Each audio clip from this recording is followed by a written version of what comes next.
Now, good people, that interview you've all been waiting for. We're talking about e-mobility. And who else to talk about this than this gentleman? Let me tell you a little bit about him. This man is a contradiction. He's a walking contradiction.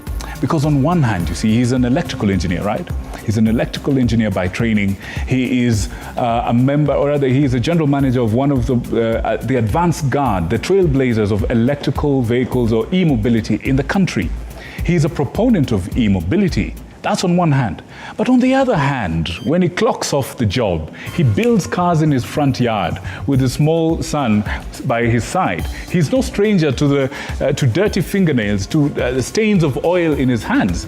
He's no stranger to the 6-cylinder engine, beloved of BMW aficionados, okay? So he's actually a die-hard petrol head. So what's this conflict, this contradiction between the head and the heart?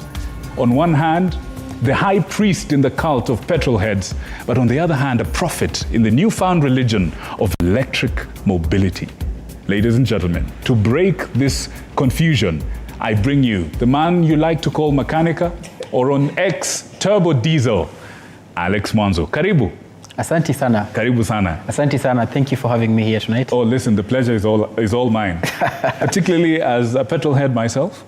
This is an absolute pleasure, absolute pleasure. Karibu sana. And the craziest thing is that this is actually your first ever TV interview. Yeah, this is my first TV interview, and it's really exciting because, wow. I mean... Wow. And let me tell you, what better place to do it than the home of untold stories? Absolutely. TV47. Absolutely, Asante. Listen, talk to us a little bit. You know, everyone knows you. I mean, you're active in this space. You're actually a founder. He's a co-founder of Space Yamagari on X.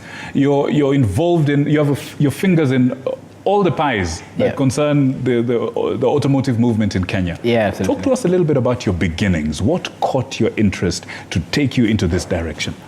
So I've always loved cars from the onset. I've built cars for the longest time.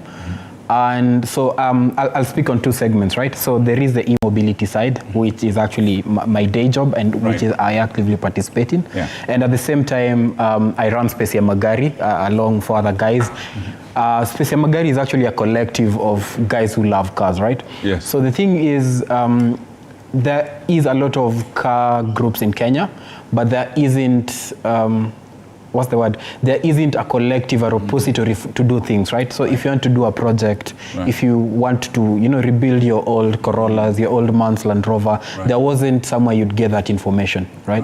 If you want to buy a car, there wasn't somewhere you'd get that information. So we started Space Yamagari to provide that information to everyone. If you want a Honda, you can get that information. If you buy a Peugeot or something like that, there's also that information. At the same time, I'm actually a champion of electric mobility. I run a company called Equator Mobility. That's my day job, and I've been in the sector for the last 5-6 years. So I'm ex-Rom, Opibus, if you know that. So most of the electric borders you see around, I'm there. But in my current setup where I run an e-mobility setup, I mean, the efficiency of cars is growing, and internal combustion is at the limit of how much power you can extract from a small engine. And for someone like me who's in Africa... Hold on. You just said something that's a heartbreaker. It's a heartbreaker for car lovers all across the world. You're basically saying the internal combustion engine, the engine as we know it, is at its peak of what we can get out of it. Yes, in terms of noise and power and madness. It's at the limit. Actually, the noise you hear is actually inefficiencies in an engine. Any vroom, it's inefficiencies. Any vibrations is inefficiency. Even the pops. Yeah, that's even worse. Goodness. The most efficient engine that you can buy today is that 7%. So assuming you fuel 200 shillings, only 64 shillings actually moves you. The rest is wasted as exhaust, heat, and all that. The least efficient electric vehicle even in Kenya today is probably 88%. So goodness. Yeah. Goodness. Listen, the numbers clearly tell a story here. But I mean, and your story, you should know this, because your story is a testament to this dilemma. The head says one thing. I mean, the head says electric vehicles, 88% efficiency, out of a liter. I mean, let's say an amount of money. That's amazing. Versus what, 37 you said? Yes. The head says that makes sense. Yeah. But the heart, my friend, the gear changes. I mean, you know, you can always have them all. You know? Yeah. You can have the best of... Now, listen, where are we as a country, Kenya, where are we on e-mobility? I think we're in a place whereby there is a chicken and egg situation. On one end, I don't want to buy an electric vehicles because I can't drive to Kisumu, right? I can't charge anywhere around. We don't have the range. We don't have the range, right? At the other end, people are not setting up the charging stations because there are no cars. Right. So which one would come first? Right. The beauty is we are at a position whereby a lot of guys are actually starting to buy their vehicles because, I mean, when was the last time you traveled out? It's maybe once every 2-3 months, right? Right. But every Monday to Friday, every Monday to Saturday, you drive to work and come back. That's right. Your routes are very, very predictable, Right. and that's what EVs will actually tick the boxes for right now. As the charging infrastructure keeps going, and a lot of companies locally in Kenya actually starting to do that. You've seen Total actually partnering with even Knights Energy to set up charging stations. Right. There is EV Charger setting up charging stations, even in Kisumu. Right. And then the other thing actually most people don't know is if you can charge your laptop, you can actually charge your vehicle. Oh, is that so? Yeah, I mean, obviously, it's the same technology. Just plug it into a wall. Yeah. But now, here's a question. How many dedicated charging centers actually do exist in the country? Do you have a rough estimate? I'd say at the moment they're about 50, give or take. 50? Yes. 50. But a lot of them are a bit private because even the ones I have are private for my clients. Right. But we are getting to a point where we're starting to open them up to more people. Right. And then I can say if you're anywhere on Kiambu Road, you can actually go into one of my clients' place and actually charge. Yes. Now, the other question, of course, is, I mean, from where you sit, you actually see everything. You see this industry beginning, you see everything. What are the challenges, what are the gaps, and what are we doing to solve those challenges and gaps to make sure that e-mobility is actually mainstream? One of the major challenges that we face right now is the technology. It is very new, right? The beauty of that is a new technology means two things. Either people fear it or will actually jump the queue to get the latest technology, right? So basically we want to get all the dirt that is in the technology. So all the cars that came in that were not good, we will not get them. But the cars that are good, you know, your Nissan Leafs, your Teslas, all these cars, yes, we will get them. Unfortunately, we are in a setup whereby there is an old way of thinking when it comes to cars, right? If we bring an electric vehicle today, chances are there are not many places you can service. But at the same time, we are in an internet age. You can go to YouTube and learn how to do something. Right. Yeah, you can go to Reddit and read how to do something. Right. There's a lot of that information flow from anywhere in the world allows us to actually jump the queue and do anything we'd like. If you bring a Tesla today, someone in Kenya can actually fix it. Wow. Yeah. I like how you put it. It depends on your perspective, from where you sit. Yeah, glass absolutely. half full or glass half empty. Yeah. But what are the challenges existing? For example, there's some people are concerned about the cost of these vehicles to actually purchase them. I mean, there's a well-known ecosystem for used cars or cars. You know, we sell cars to each other. We have builds. You go to the scrapyard. You put together an engine, a door, a seat, and Bob's your uncle. You've got a car. Yeah. But what sort of ecosystem exists for electric vehicles? You know, and cost is a question for many. You're actually right. So at the moment, electric vehicles are really expensive, purely because it's a supply-demand kind of thing, right? If you want a Probox today, there's like 1 million Proboxes you can bring from Japan. They say you can get a Probox in 15 minutes. Yeah, anywhere you walk into, you can get something, a Prado, anything you think about. But when you go to an electric vehicle, they're very limited, and there are a lot of markets who actually want it. And unfortunately, Africa is sort of on the bottom of the list. So if someone from Australia and UK and Kenya wants a vehicle, chances are you'll be the last person to actually buy it. They're given priority. Yeah, absolutely. Right. The other thing as well is there isn't enough policy to actually drive electric mobility locally. What do you mean by that? So basically, if you want to buy a Nissan Leaf, which is an equivalent of something like a Ractis, give or take, right? A Ractis in KRA is rated at about, give or take, about 2 million shillings. A price for that vehicle. Okay. A Nissan Leaf is rated for 5 million shillings. More than double. Actually double, 2.5x. Right. So just off that, the taxes will be more for electric vehicles.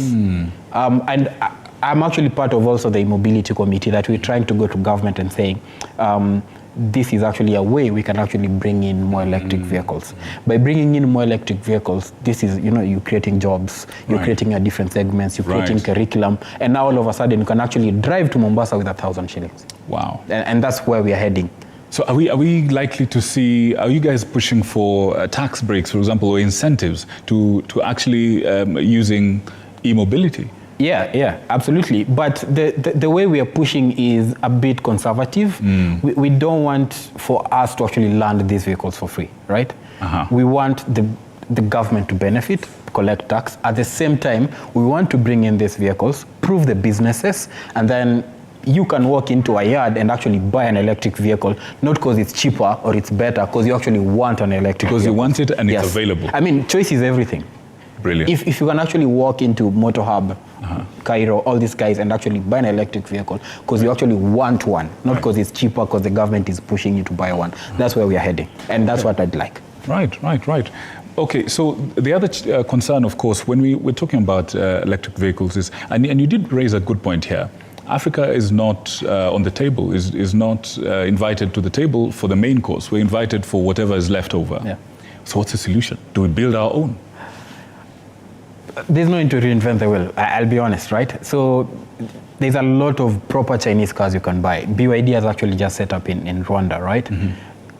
But BYD are the guys behind these buses that we see. Absolutely. And so on. So instead of us trying to build something locally, why don't we partner with guys that have already built a vehicle from ground and pick it up from 80%, assemble locally, and then take the technology. If you actually, if you look at how much money it needs to even build a Pro Box, we're talking of more than $1 billion, just a Pro Box that you sell for 500,000 shillings. But if we go outside, borrow the technology and go to schools like GOtv and whatnot, and then combine this, a proven technology and proper talent, and then build a vehicle for the African market. Oh yeah.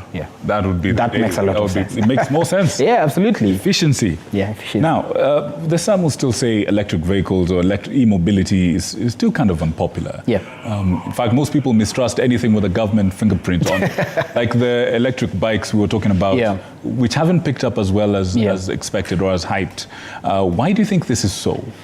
So I'm not active in the bike scene lately. I was 2-3 years back. I think there is a mismatch of communication, right? Guys who actually have the bikes really love it. Guys who don't have the bikes are picking the bad stories about the bikes when they don't have it. Like you're speaking from the other side. Second-hand information. Stories but your Boda guy actually charges the bike for like 500 shillings and goes the whole day, 100 plus kilometers. How much money does it need for you to fuel your Boda to go the same distance? So basically your Boda guy is taking home 500 shillings more, which is a lot of money, for someone who's taking home 1,000 shillings. Now they're taking home 1.5x. That's what makes sense. And of course, it's a new technology. There will always be teething issues, but we need to understand that not everything is perfect, especially when it's starting. The first electric board, I think, came to Kenya at probably COVID era. So, let's give them some time. Give them some time. Yeah. Now, when you talk about e-mobility, in many spaces, that conversation goes hand in hand with conversations around climate change and basically being kind to the environment. But somebody who is looking at that situation will ask, are these vehicles actually sustainable? Is the technology behind this vehicle sustainable? We're talking the battery technology, we're talking the cost of actually manufacturing, cost not just in money, but cost to the environment. Is it sustainable? So again, Africa on the bottom of this whole climate change story. So if I bring a border to you and tell you this is, you will save the environment, it doesn't make sense to me, right? But if I tell you I'm giving you more money to do more things, it makes a lot of sense. It does. But now, going back to the climate change issue, an electric, a very basic combustion engine car has 4,000 moving parts. An electric vehicle is 400. So all of a sudden you've removed 90% of bolts, simplicity. Electric vehicles don't have services. I've been running a fleet for the last 2 years. I've only done maybe 1 or 2 services. And then if you look at the inflows into going into vehicles, you know, your oils, a common vehicle takes 5 liters of oil for 5,000 kilometers. So basically every 1,000 kilometers you need a liter. In a vehicle that goes 60,000 kilometers per year, how much oil is going to the environment? How is this disposed? For electric vehicles, there are some issues, the mining of, you know, rare earth minerals and things like that. However, we've gotten to a point whereby, you know, your lithium is no longer needed. Again, it's a new technology. Things are becoming better with time. There are some issues, but as we grow, these issues are now being pulled away. Batteries are now being recycled and going to the same vehicles. And these vehicles actually last very long. And then the other question, of course, would be is, I mean, to some extent, e-mobility is still dependent on the internal combustion engine. In terms of generators, for example, people are seeing online stories of Teslas being bought alongside, and you're given a Honda generator to charge your Tesla when you get stuck in the bush. Yeah. I mean, our electricity infrastructure is still mainly, you know, hydroelectric, and some of them are actually run by diesel generators. Yes. So there's still that dependency on this sort of thing. Talk to us about that intersection. Yeah. So the thing is, so example where I live, in the last 1 year, I've lost power less than 2 days. So, but this information might be different depending on where someone lives. At the same time, Kenya's grid is actually 88% plus renewable. So we're talking about geothermal, we're talking about hydro, solar, and things like that. Diesel is only a small part, right? And we've actually had a conversation with KPLC and Kengen and asked them, if we bring 10,000 EVs tomorrow, would you guys supply power? And they said, yeah, bring them. We'll actually supply power at 8 shillings per kilowatt. Wow. So are we prepared? As on the grid side, KPLC actually assures us that they are. So, I mean, we are ready. You're ready. We're ready. Here's the thing. Now, there's some questions here from some of our viewers. Judy Akolo, who's a journalist and an environmentalist of long-standing and great passion, she's asking, of what good is an electric car? Now, I'm quoting directly. Of what good is an electric car that uses electricity generated from diesel, a fossil fuel, which you've just answered? And then somebody says, she asked another question. Most of the power in Kenya is supplied by IPPs, independent power producers, who generate power from fossil fuels. I guess I believe Judy has just been answered by the point you just made right now. Let me ask a different question from a slightly different angle. We're talking head conversations. This is it makes sense. Efficiency is a conversation of the mind. Yes. Let's talk about the heart. I mean, you've dabbled in both fields. You know, you're a high priest here and a prophet here. Talk to us. Can electric vehicles really, that evolution of electric vehicles, somehow emulate or even exceed the magic, the romance of an engine, an internal combustion engine? You know, the roar, the grumble, all that feeling that people feel. You drive a BMW, which I believe one of the slogans is for, what's the slogan? Is it pure driving pleasure at some point? You know? It doesn't get better. That's debatable. Can electric vehicles be fun? That's something, I mean, not everything in the world is all about making sense. Can it be fun? Yeah, absolutely. Absolutely. Talk to us about that. The thing is, electricity is really interesting, right? I mean, you switch on a light bulb here and it goes off the other side. The beauty of electric mobility is you can squeeze, I mean, electric cars, you can squeeze so much power in a very, very small, I mean, a Tesla's engine is like this size, right? So, and then you can make it do whatever you want. If you want to do skids, if you want to do drifts, it's just a code. You just tell it to do whatever you want. It's not magic, right? All you need is just grip, right? And will it be fun as a BMW? I think yes. You think so? Yeah. I actually think it's better. Really? How so? I mean, the fact that you have all the power from the way down, right? Example, a Nissan Leaf is faster than roughly 98% of all the vehicles here. And that's a very basic vehicle, an incredibly basic car. It's like a Pro Box in the EV field, world. right? Wow. And it's intensely quick and it is intensely fun. If you actually ever get a chance to drive any, like even a van, it's fun, right? I think we just have that historical relevance of what we used to, right? We've been brought up with diesels, we've been brought up with turbos, so we're used to that. And now we'll have to fight. We're just getting used to hybrids now. Yeah, we'll have to fight electric cars for a moment before we get used to them. But again, choice. I mean, why not have both? Right, indeed. And I guess it will take the efforts of prophets such as yourselves, preaching this gospel. Yeah. Listen, this is a big conversation. I don't believe there's anywhere near enough time to actually delve into the nitty-gritties, but I'm glad we've created an introduction, perhaps, into this subject. Of course, other conversations are happening elsewhere, and I'm hoping you can come back again and we proceed happy to. From a different angle. But right now, I want to give you a quick opportunity.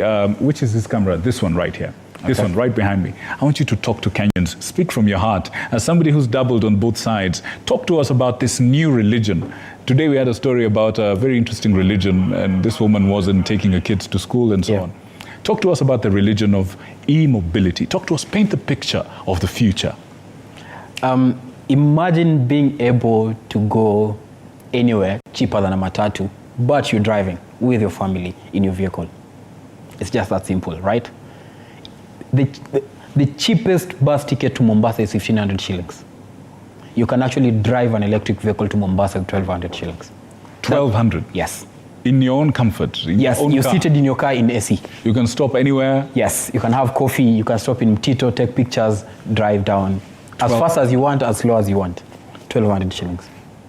Imagine going to work and only charging once a week. You're living in Kitengela, you work in town. 40 kilometers in, 40 kilometers out. A Nissan Leaf does 240 kilometers of range. So basically, you're charging these vehicles once a week on Wednesday night, and you're using less than 1,000 shillings. How many of you can actually drive from Kitengela to town during rush hour with 1,000 shillings one way? I mean, it's just that simple. It's not magic. And please. I mean, the tech has been there. The toy that you buy your kid, that's an electric vehicle. Wow. So you're just sitting in one. Folks, I couldn't have put it better myself. I told you he's a prophet in this. This is a kind of religion. It makes sense to the mind. I don't know about the heart, but he says he's tried both worlds and said, why not? Why not have both worlds? But listen, Alex, it's been an absolute pleasure to have you. Thank you. Let's have you here back to talk about this from a different angles. Yes, let's see some demonstrations. Yeah. Invite us to Equator Mobility and let's have a look at what you have going on. Show us some demonstrations. We'll come and we'll show our people what's happening. Karibu. Where can they find you? So I am Equator Mobility. You can find me, just Google Equator Mobility, you'll find me. I'll find you, You can also find me on X, at Turbo Diesel, which is a very long name. Yes. Or at Alex Mwanzo, but mostly you'll find me on Equator Mobility. All right. What other spaces, what other areas do you occupy in this world that people can occupy as we finish? What scenes can people find you? Mostly rally. If it has cars, chances are I'm there. Or I know someone who's there. I hope you don't plan to be a getaway driver for some of the robbery heights we're talking about. Good people, thank you so much for choosing us to inform you this evening. Ladies and gentlemen, we had Alex Mwanzo, a.k.a. Turbo Diesel, a.k.a. Mechanica, a.k.a. the prophet of the religion of EV on our studio conversation.